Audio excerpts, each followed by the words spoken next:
guys, magluluto tayo ng sinigang na baboy. So yun guys, hugasan muna natin yung baboy ng mabuti. Lalagay ko muna siya dyan para mahugasan talaga siya ng mabuti. Yan na nga, nalagay na natin lahat. Syempre, hugasan muna natin yung paglalagyan ng baboy. Pagkatapos, nilinisin ko na siya ng mabuti hanggang sa mawala yung dugo niya sa buto. Pagkatapos nalalagay na natin siya dyan sa lalagyan hanggang sa matapos na siya. Pagkatapos hugasan ng mabuti is maghihiwa na tayo ng mga gulay para maluto na natin siya ng maayos. So alisin ko muna siya para mahiwa na natin yung mga kailangan gawin. So ang unang hiwa ni sibuyas, giyatin lang siya hanggang sa matapos yung sibuyas.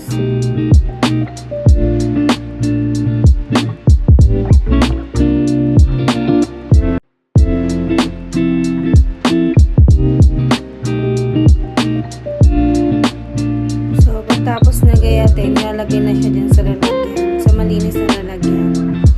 Pagkatapos ng sibuyas, susunod naman natin ang kamatis. Gayatin din natin hanggang sa maging okay na at ilagay ulit siya sa lalagyan.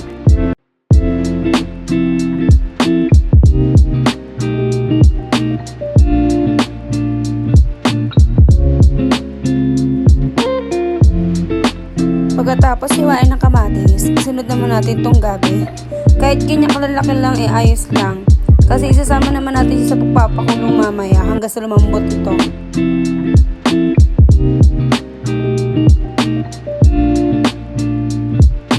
Sunod naman na ating hihiwain ay ang talong.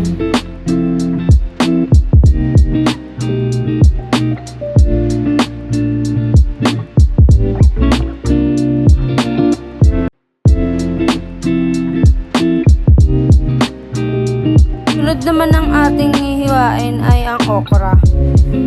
Tanggalin yung nasa dulo, pati yung nasa ilalim. Tapos hiwain sa gitna. Paganyan lang ang paghiwa.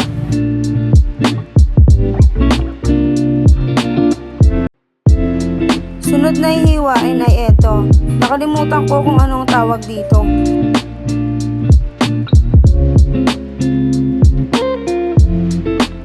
Pagkatapos yan ay sitaw naman. Hiwain sa dulo at ayusin na maayos at saka hiwain na mabuti. Pero guys, pwede naman siya yung putulin lang ng gamit ang kamay. Pero ako mas nadadalaan kasi ako sa kutsilyo. Ang pinakalas ay ang kangkong. Tatanggalin lang siya sa pinakasanga nila. Yung pinakagulay lang yung kukunin.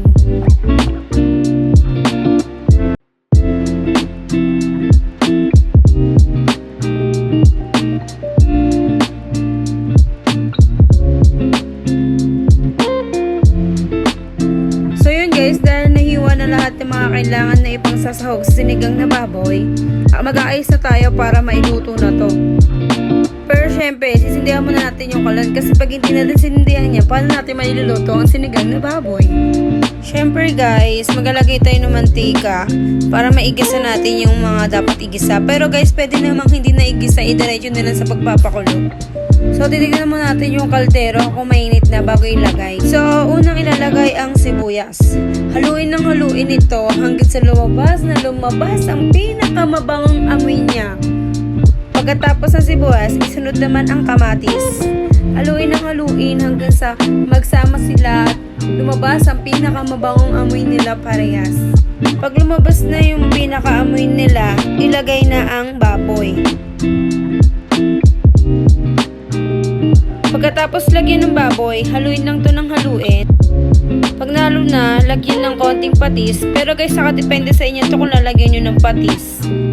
Pagkatapos natin siya haluin guys, lagyan natin siya ng kumukulong tubig para mabilis siyang kumulo habang inaantay natin na lumambot ang baboy. Iayos natin, haluin ng haluin hanggang sa mapailalim ang baboy para lumambot.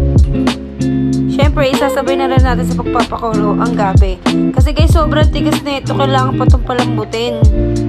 So, dahil kumukulo na siya, guys, titignan natin yung gabi kung sobrang lambot niya na ba o hindi pa.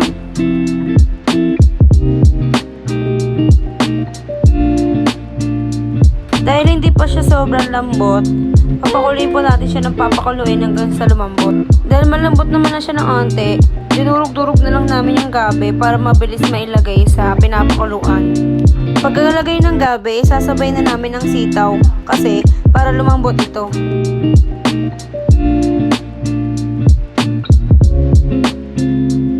Pagkalagay ng sitaw, isusunod ko na rin tong puting ito dahil nakalimutan ko ang tawag dyan.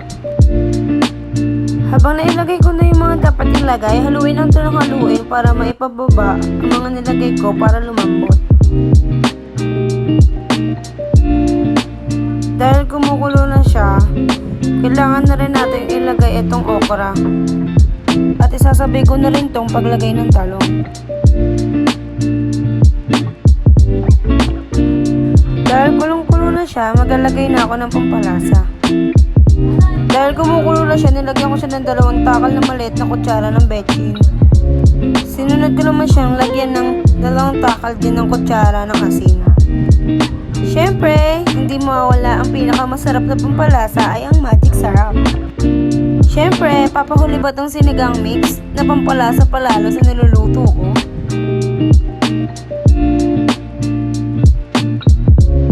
Pagkalagay ng sinigang mix, haluin lang to ng haluin bago takpan. Kapag kulong-kulo na siya, ilalagay ko na ang pinakalas sa lahat ay ang kangkong.